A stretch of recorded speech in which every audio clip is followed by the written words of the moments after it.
ఈ ఫుడ్ తింటే కిడ్నీలో రాళ్ళొస్తాయి. ఈ ఫుడ్ తినొద్దు, ఇది కిడ్నీకి సేఫ్ కాదని కొంతమంది జడ్జ్ చేసుకుంటారు. అసలు ఏ ఫుడ్ తీసుకోవాలి, ఏ ఫుడ్ తీసుకోవద్దు? ఒకటి ఫుడ్లో మనము కిడ్నీ రాళ్ళ పరంగా చూసుకుంటే కనుక హై ప్యూరైన్ డైట్ అంటే ఎక్కువ మీట్ తీసుకునే వాళ్ళల్లో, ఎక్కువ జంక్ ఫుడ్ తీసుకునే వాళ్ళలో, హై సాల్ట్ కంటైనింగ్ ఫుడ్స్ అంటే ఇప్పుడు ఈ ప్రిజర్వ్డ్ ఐటమ్స్ ఏవైతే ఉంటాయో, సో ఎక్కువ మీట్, ఎక్కువ సాల్ట్ తీసుకునే వాళ్ళలో కిడ్నీ స్టోన్స్ ఫామ్ అయ్యే ఛాన్స్ చాలా ఎక్కువగా ఉంటుంది. రెండు, ఎక్కువ ఇవి తీసుకొని తక్కువ వాటర్ తాగుతారు, వాళ్ళలో ఇంకా ఛాన్స్ ఎక్కువగా ఉంటుంది.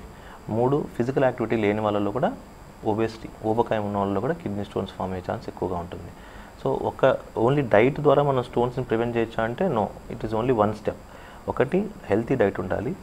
డైట్లో ఎక్కువ వెజిటేరియన్ మీల్ ఎక్కువ ఉండాలి. ఫర్ ఎగ్జాంపుల్ నాన్ వెజ్ తినద్దని చెప్పను, but majority should be vegetarian. అంటే మీరు వీక్లో 1 టైమ్ ఆర్ 2 టైమ్స్ తీసుకోండి, అంతేగాని అదే పనిగా రోజు అది కూడా చాలా హై సాల్ట్, హై మసాలాలు ఉన్న ఫుడ్ బయటకు వెళ్ళి తినడం, ఇవి తగ్గించుకోవాలి.